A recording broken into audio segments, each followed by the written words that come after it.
So there are a lot of really tragic stories across North Carolina, Florida, Tennessee, all of the states impacted by Hurricane Helene.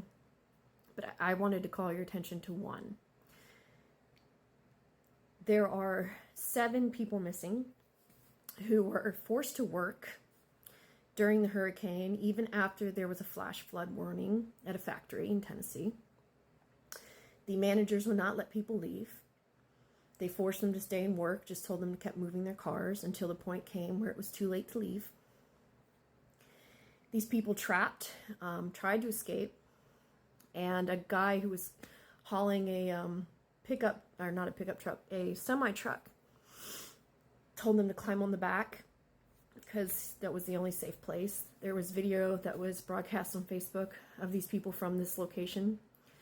Eventually the water got too high and too strong. It flipped over the truck. And most of the people are still missing, although I believe 2 have been found and are confirmed dead.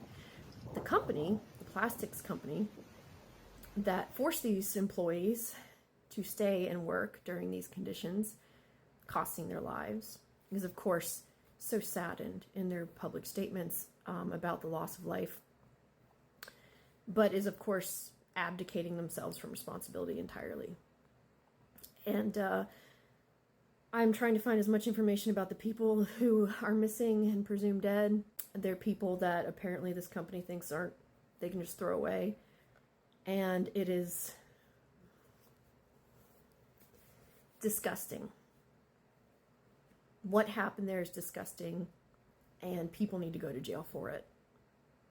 And it's probably not going to be a big story for the analog of history on this, but it should be.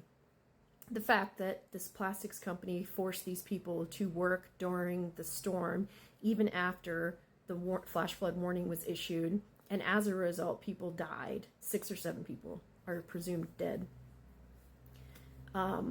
They were trying to find help. They were recording what was happening. Someone needs to go to jail for that.